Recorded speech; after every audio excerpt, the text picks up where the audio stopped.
Hey, this is Torrin Walker. If you like Context Media Group, help us to keep telling stories.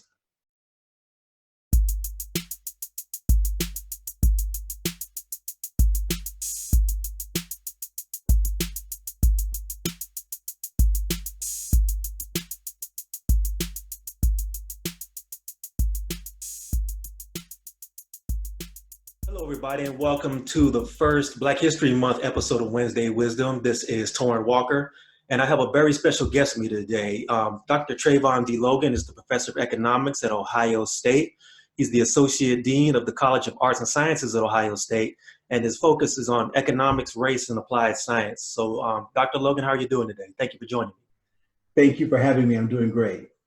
All right. I wanted to have you on because I wanted to kind of get into a conversation for Black History Month about something that's very important in the Black community and has a very strong legacy, which is the history of academia and the legacy of Black academia to the Black community in the United States.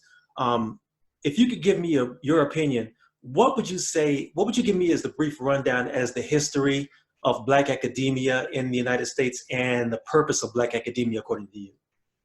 Yeah, I think the history of Black academia is nuanced, and it's also really deep. I think one of the issues that I always spring forth from the very beginning is the development of what we will call Black academia.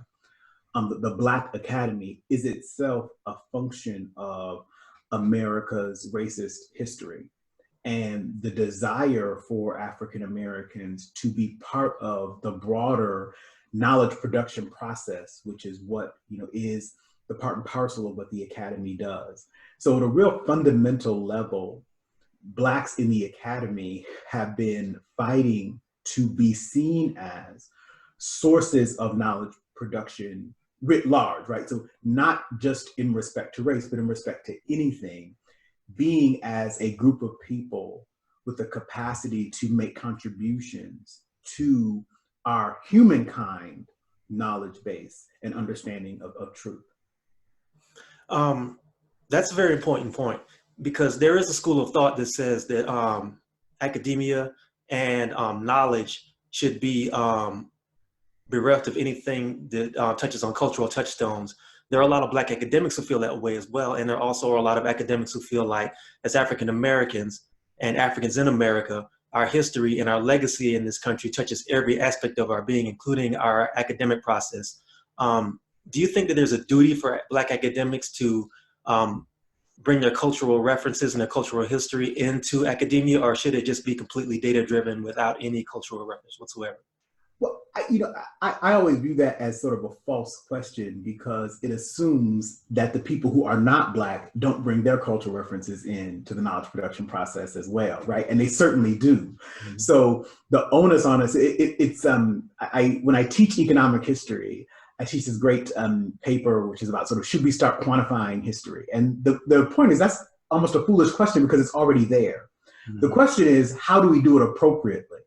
So it's not a question of, do we bring our cultural knowledge, our personal histories, and our knowledge of our own experiences into our knowledge production process. The question is how we do it and being transparent about doing so. I think a lot of the friction that you see about Black scholars and complaints about Black scholars researching in particular Black topics is that it draws emphasis and highlights the fact that white scholars have been researching all sorts of topics, bringing their bias to the table.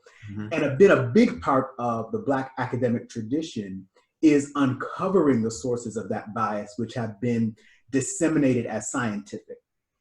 That is a big part of what Black academics expose, are those cultural factors that other non-Black academics have brought to a variety of topics. Have you seen a lot of pushback, because there's a lot more academics that are getting vocal about this sort of thing? Have you seen pushback in the academy against African Americans bringing in their cultural references into applied sciences? Yes, and I've seen it even in my own career. So I do a lot of work on race, as you mentioned in the introduction now. But early on in my career, writing my dissertation, the earliest things I was producing, I was doing comparative, European economic history work. I was not doing anything with respect to race. And that was responding to what a lot of Black academics and economists in the years that I was trained were told, which was to avoid race topics because you would not be seen as objective. You would have much more difficulty getting published and getting that type of work published if it violated sort of the norms of the profession, et cetera. So it was nearly setting yourself up for a very difficult road. And so people avoided those topics of race. And so when you saw those sorts of things, just as I was saying that there's this belief that Black scholars cannot objectively do analysis of race, and this is a very old idea. You know, when Ben Quarles was at Wisconsin doing African-American history, he was told, you know, you can't be objective in talking about Black people. How in the world then can we assume that white people can be objective talking about Black people? So I think a lot of this is uncovering that additional question, which says we're all doing some things that are highly personal. And we're all doing some things that bring in our own experiences and our own biases. And I would just rather be transparent about that process than have it to sort of be implicit in what a lot of people are doing. So basically what you're saying is the Eurocentric model and the Eurocentric cultural norms are basically the baseline, and they're so ingrained in academia that they're almost unconscious at this point. Yeah, I think that there is this idea of what quote unquote objective science is. And if you challenge those notions, then you're seen as being less scientific. But we have to really question that entire knowledge production process. Because there are a lot of people in the world, the vast majority of people in the world aren't part of that process. And yet it's about generating this very generalizable knowledge that we should all be using. So we have to wonder why the knowledge producers look like such a small fraction of the world's population. That shouldn't make any sense at all, right? It doesn't make statistical sense. It doesn't make historical sense. It doesn't make economic sense. And yet that is how the academy looks today.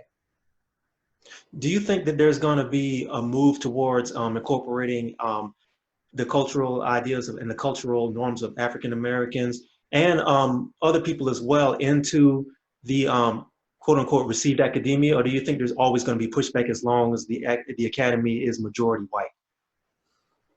Yeah, that's such a really good question. I think it ebbs and flows.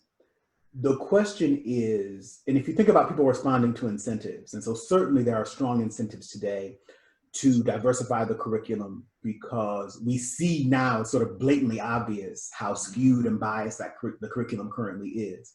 So we certainly want to diversify it. But then the question becomes, well, what do you allow to go in, right, as representative of the Black voice? And so there's this new and I think pressing question of we should have greater space to have a wider diversity of Black voices. You know, this is one of the big issues in terms of expanding the canon in a more general sense in the academy is, are we really just going to have that one, okay, we've done all this stuff, now we need that one Black reading, we need that one Black philosopher, we need that one Black sociologist that we can talk about. The issue is we really ought to be bringing forth the full range of thought that are coming from Black scholars, because Black scholars don't all agree. There are a lot of intense fights among African-American scholars themselves within specific disciplines. And that is in and of itself generative, but then it also tells you there's no such thing as this representative Black thought or this fundamental thing that it is that we can just put in the box and check the box and now we've done the Black thing. And so I think even the knee-jerk reaction to do that and have it added in as ad hoc is not really the curricular reimagination that we need, which is to bring those ideas more thoroughly and fully through all of the things that we're doing, right? It's not about tacking on the Black thing. It's about integrating a variety of Black perspectives throughout the curriculum. I'm glad you mentioned that because that's something I've been wanting to touch on for a while. You know, with the advent of social media and with mass media, we've sort of seen the rise of the public intellectual. You've seen Black public intellectuals becoming very prominent in that space.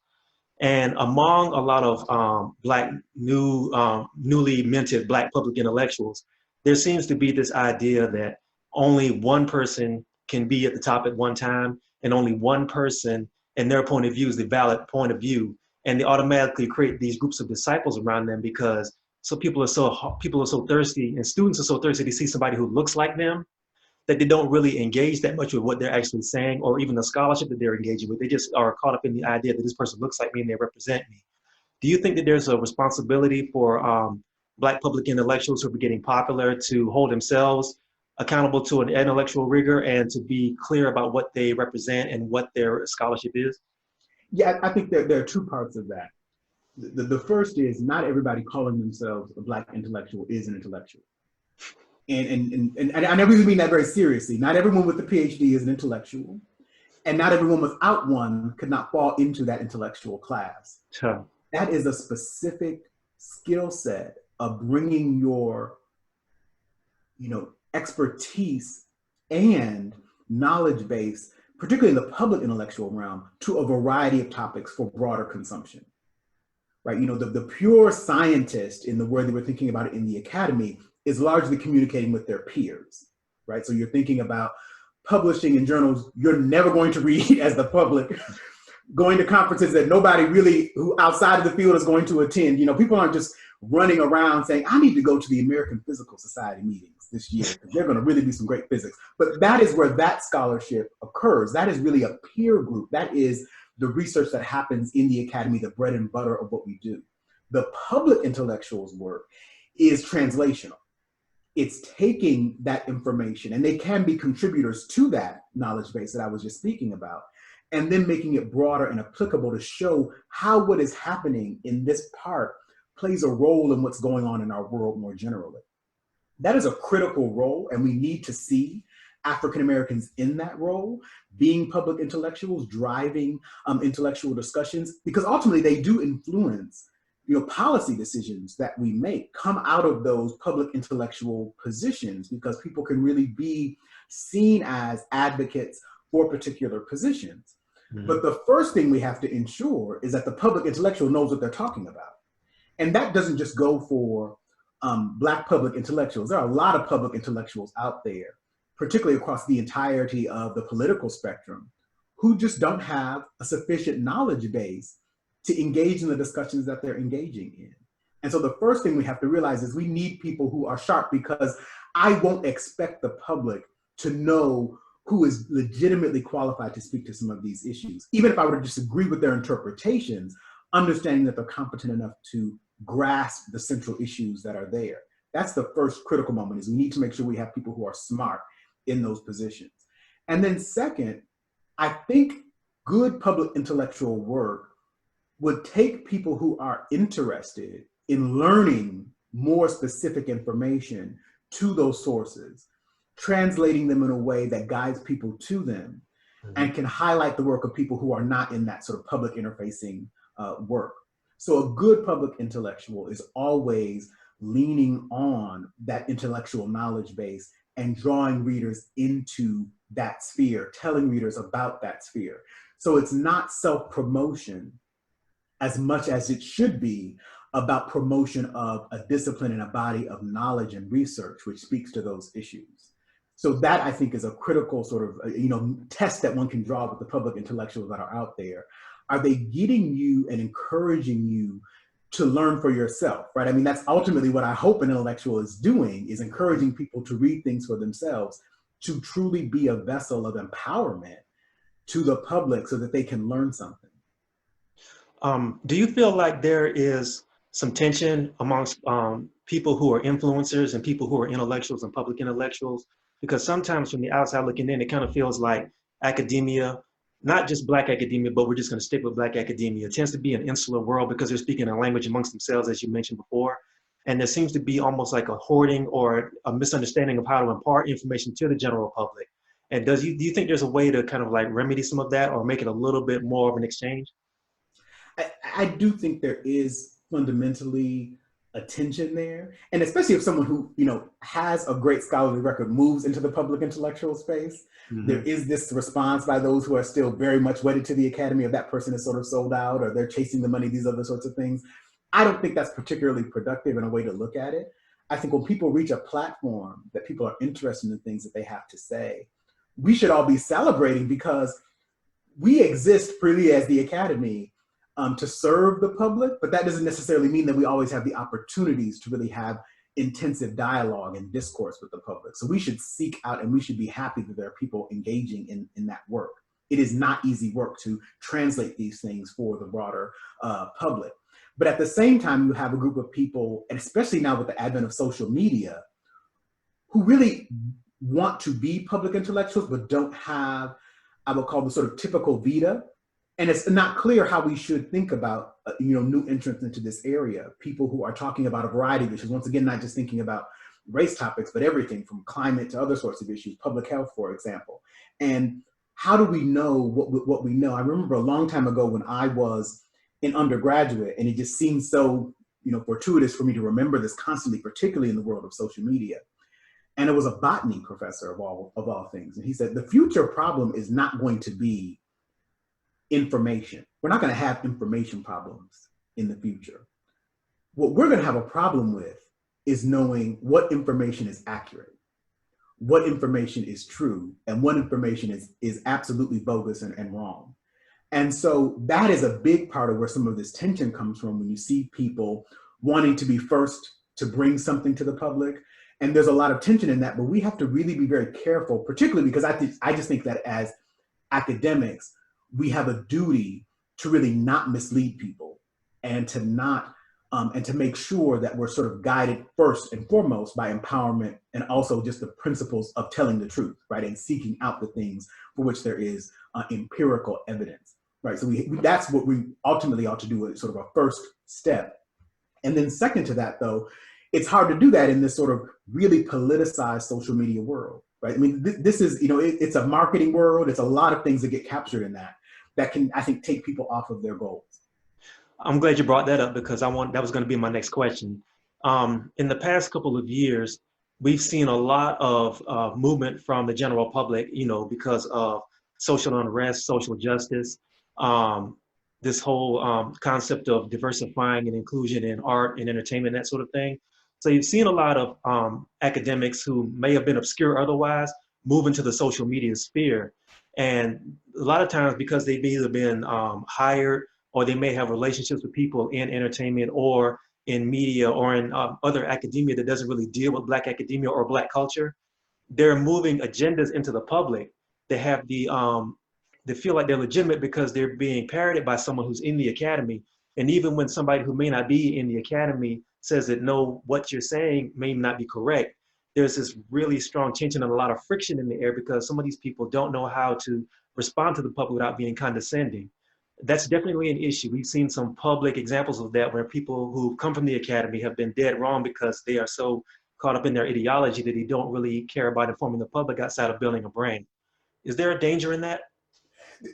There always is. And I think, and it comes out in a lot of different ways. So first, a lot of Black academics in particular really have to fight at any instance to be seen as people who have any intellectual expertise, right? Scholarly expertise. That is just a consistent battle for every Black academic I know. It's just legitimacy in the academy, outside of the academy, et cetera. And it does create within a lot of Black scholars a sense of being embattled because they're not given really just appropriate, and it's not about titles, it's not about, it's the appropriate, respect of, I would expect you as someone who holds a PhD from an accredited institution to be able to speak in complete sentences. I shouldn't be amazed by that. I shouldn't be amazed by the fact that you've read books and understand what they mean. I should, these sorts of basic things, which I think are sort of, daily sort of drumbeats that anger people. But then we have to be very careful to not direct that disappointment and or anger at the people that we're trying to help, right? And so you see that many times in which people are saying to the public, no, I'm an expert, I'm this and that, and talking down about the people that they claim to be advocating for. And this gets into this range, in addition of this new development in the academy of people being scholar activists, right? And that's certainly something you hear and see a lot of. And I, totally upfront and everything, I am not a scholar activist, or I certainly don't view myself as a scholar activist. And for those who are scholar activists, I think that one of the things that the academy is trying to sort out is who are the scholar activists and who are the people saying that they're scholar activists, right? There are certainly scholars who are coming from activist traditions and have, strong and long records as activists. And then there are others who don't, but who claim the mantle of being scholar activists. And we have a difficult time in the academy being able to disentangle those two things.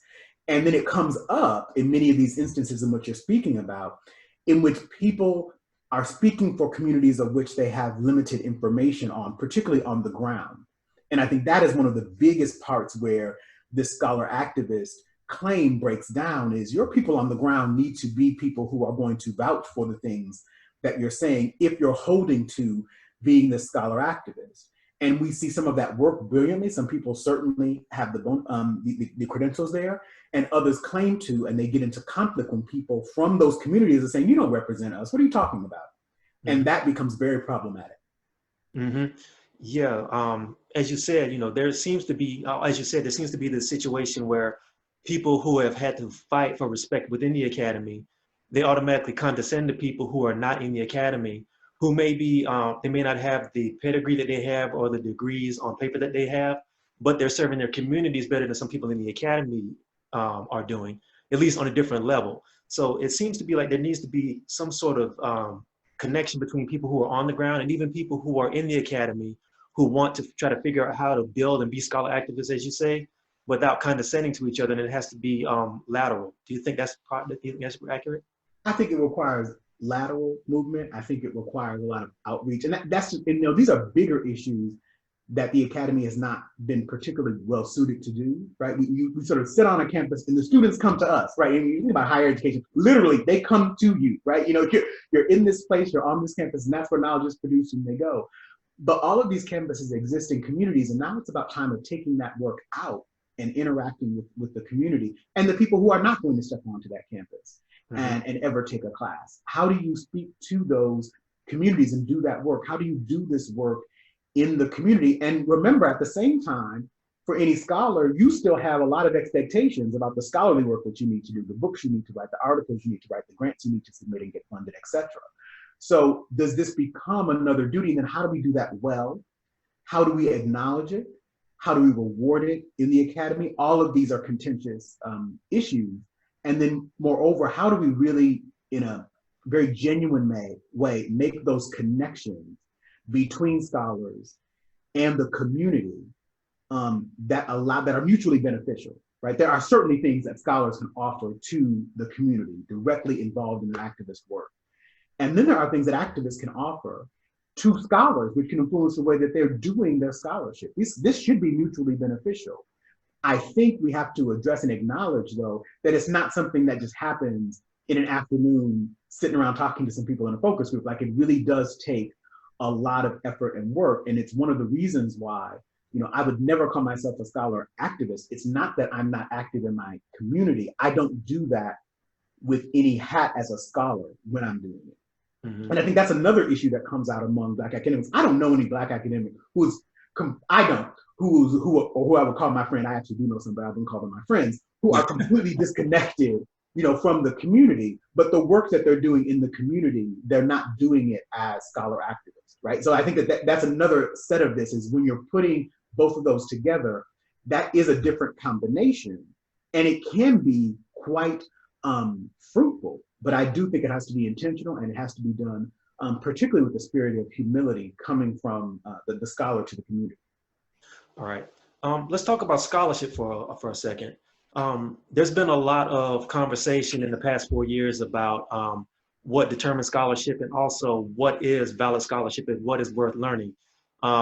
There's a lot of conversation that's been really popular and unpopular in some places about the idea of quote unquote Afrocentric thought being lobbed into this idea of being Hotep thought, when there's no real conversation about the fact that a lot of scholarship that we call Afro-American studies or Black scholarship came from people like, Dr. Francis Cress Welsing and, people like Marimba Ani, people who weren't necessarily respected by the traditional academy, but their work has been influential and it's been invaluable to a lot of people who are Black students going into the academy. Tommy Curry, I'm blanking on his name all of a sudden. But anyway, I'll edit that out. But people like that who have been invaluable to the Black community, but there's a kind of like a lot of confusion and a lot of anger about their work because it may be a lot of people from different identities feel like they're being ostracized because of their work, but the work is still valuable. How do you feel about that?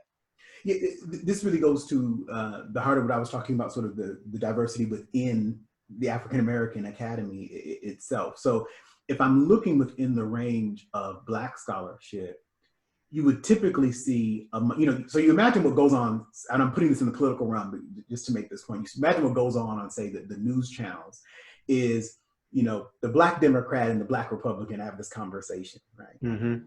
If you think about the conversations in the Black community more generally on political matters, yes, there is the Black Democrat and yes, there is the Black Republican.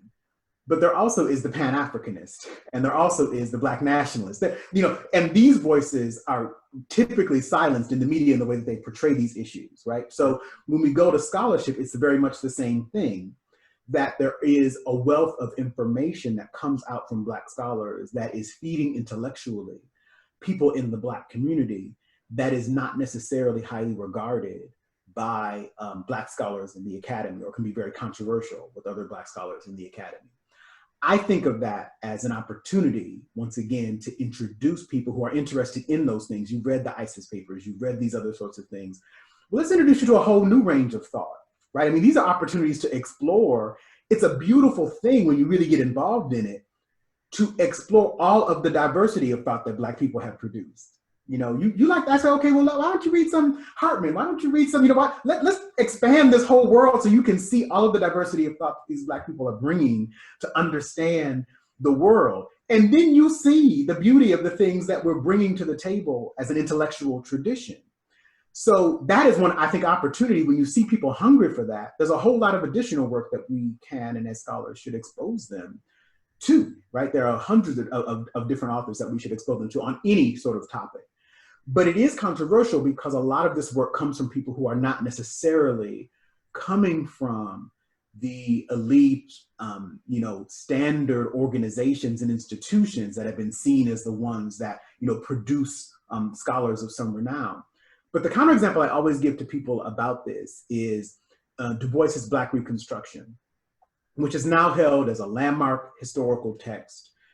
Certainly, I think the range of American historians would agree with the central tenets of the book. But at the time when Du Bois published that book, it was poorly received by professional historians. It certainly didn't adhere to the standard historical practice of the time because Du Bois was prevented from seeing many of the archival sources. But it's still true. So just because it's denigrated today does not tell you anything about its long-term contribution. So the books that people are trashing today, or even praising today, could have completely different interpretations in 20 or 30 years. So my advice to students is don't ignore it. Read it all, because you'll be surprised at what you might be discounting today that ends up being incredibly important in 20 or 30 years. Do you think that scholars are actually encouraging their students to do this sort of thing? Because, from the outward and the public-facing face, a lot of scholars seem to have hard, ironclad rules about what is worth listening to, what is worth reading, and what should be thrown away and not disregarded completely. Yeah, I think an approach, I be very clear. There are some people whose work I don't hold in high esteem, and other people whose work I really do hold in high esteem. I think we have to be honest with students when we have reservations about a scholar's work, to talk about what those reservations are and why we would have them. But I also think we have to have enough respect for the minds of our students and the public in general to be able to read all of it. I never will discourage someone from reading. I say, you can read that. I have this problem with it. But of course, I will say this, as an academic, I have a problem with almost all the things that I read, including the things that I write, right? So, that goes all across the board. But I don't want to discourage someone or tell someone that isn't valuable, because I don't want them to then be in a position where they haven't read something that could inform them. Part of the beauty of doing this, and I'm going back into the teaching realm now, thinking about it, is seeing a student's mind light up from something that you might not particularly think is really interesting, but that can start an intellectual journey. And we should really be encouraging that. And there are these pieces of scholarship out there that I have seen, whether it be from novels to music to plays, which are starting students on intellectual journeys. And that is the thing that we should really be most excited about. You know, I'm here at Ohio State, and our motto at the university is education for citizenship. And if you think about everything that's going on today, that is one of the primary goals that we ought to be achieving in the academy. I don't want to tell you what to read and not to read. I want you to read all of it and process as much as you can, because you're going to have to make, you know, outside of all of this and the hierarchies of the academy, you're going to make decisions along with me as members of this body politic. And I need you to bring a sharp mind and a knowledgeable mind to all of those issues that are going to confront you. All right. Dr. Logan, Professor of Economics at Ohio State, Associate Dean of the College of Arts and Sciences, focus on economics, race, and applied science. Dr. Logan, thank you so much for your time. Thank you.